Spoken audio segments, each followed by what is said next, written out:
Hello, in this segment we will continue to examine the songs from the Lifehouse project. Directly inspired by the teachings of Meher Baba, Bargain is both a love song and a devotional piece. The lyrics are a declaration that the loss of ego in the name of love or religious devotion is worth it. The song's lyrics could also be interpreted as a search for self-identity. The opening acoustic guitar accentuates the idea of a devotional, with a droning chord playing over the first couple of bars. Among the other instrumentation on the Who's recording are an ARP synthesizer, which both solos during the song and accompanies Pete's guitar solo near the end of the piece. Speaking of, Pete used a 1959 Gretsch Chet Atkins guitar that Joe Walsh had given him as a gift. Pete has gone on to say that this is his favorite song off of Who's Next. Recorded in the spring of 1971 at the same session that produced the electric version of Love Ain't for Keeping, Time Is Passing was meant to appear very early in the Lifehouse story. The song's release history is a bit unusual. While the first version to appear was Pete's solo recording on Who Came First, the Who's recording didn't actually surface until the 1995 reissue of Odds and Sods on CD. Even then, it was pulled from a damaged master tape, and it does sound like it's missing some overdubs, especially the middle 8. But for a song about simple living, I think it's an underrated song. Meant to be placed early in Lifehouse, the lyrics of Going Mobile focus on the joys of road travel and owning a mobile home. For real-life context, Pete Townshend had bought a mobile home a year before the song was recorded. For context in the story, it could be seen as a defiant declaration against the demand by authorities to stay indoors to avoid the effects of pollution. Placed on side 2 of Who's Next, Going Mobile was recorded without lead singer Roger Daltrey, and features a guitar solo played through an envelope follower, a feature of an ARP synthesizer that gives the solo a fuzzy wah-wah sound, as Pete described it. Parts of the solo, specifically the fastest notes, sound to me almost like popping bubbles, as it's played through the follower, and the song also features a VCS3 synthesizer accompaniment. I think this is a great song, even if it pales in comparison to the strongest material.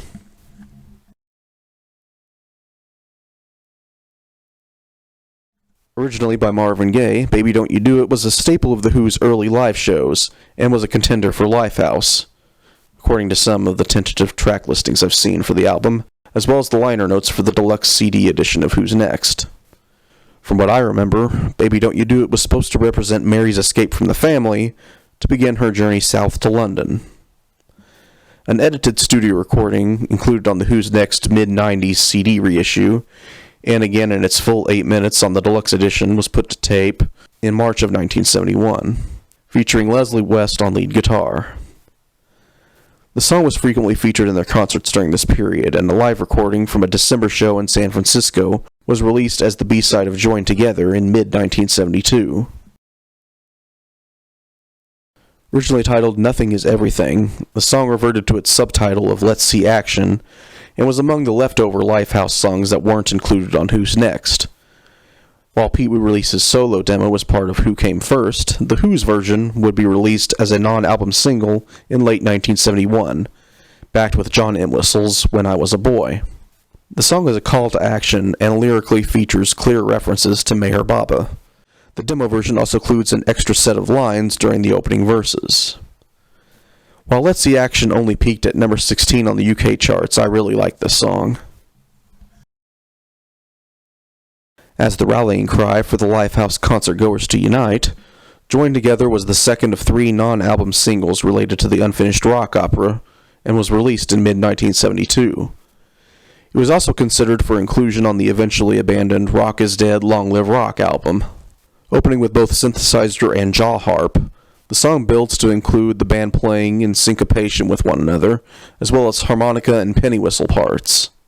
As stated in the Maximum A's and B's box set, quote, its rhythms bear little relation to the power chord style normally projected by The Who, end quote. This, of course, helps the song stand out even among the other Lifehouse pieces.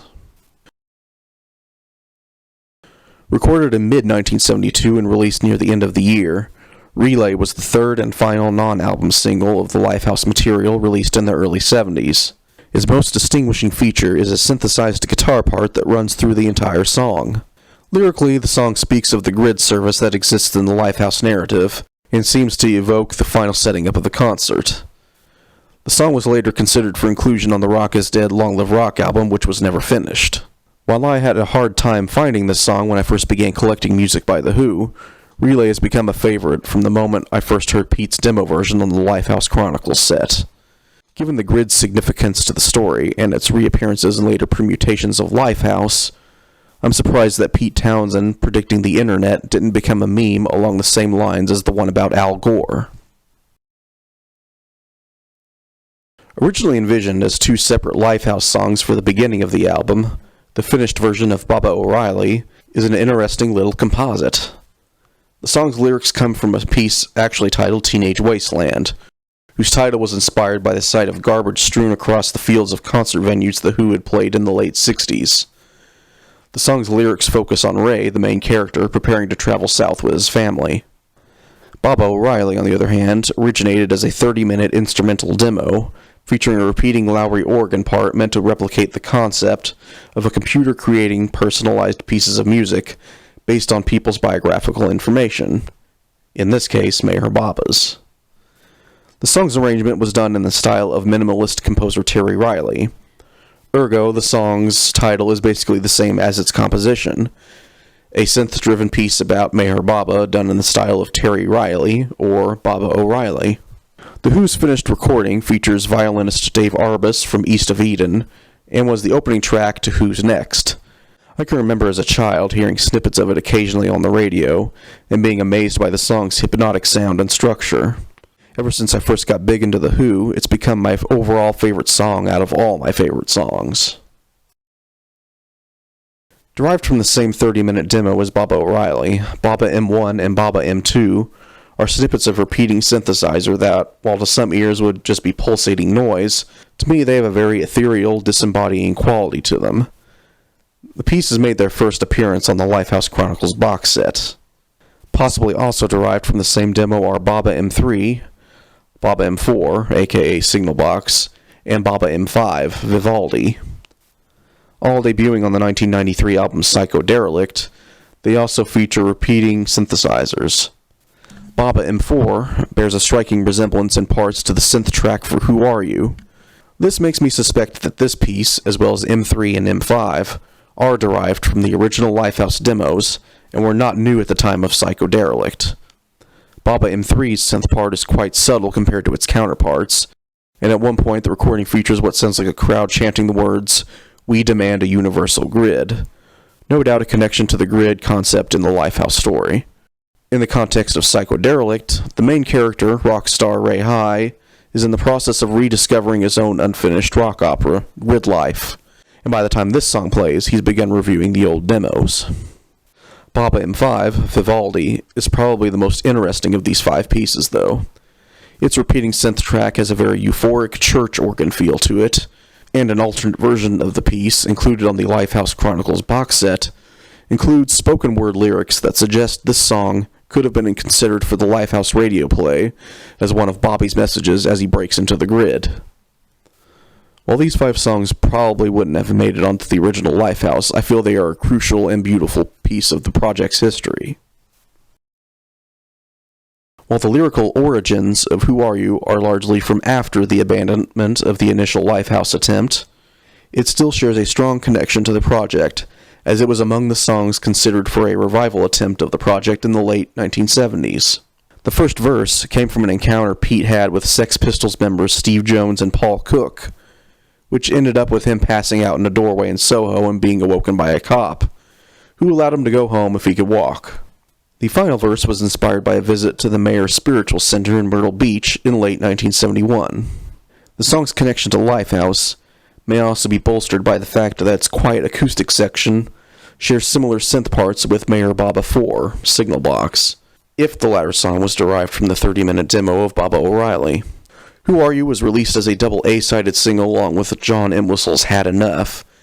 A heavier re-recording of the song appears in the radio play adaptation, of which an extended cut can be found on the Lifehouse Chronicles box set that has a few lines of rap lyrics.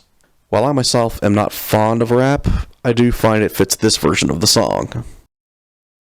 Originally drafted among the first Lifehouse demos, Electronic Wizardry is another rapid-fire synth experiment. It got its first release as a bonus track on the CD single edition of the psychodelic song English Boy in 1993. Another dubbed edit of the song was released on the Quadrophenia box set in 2011.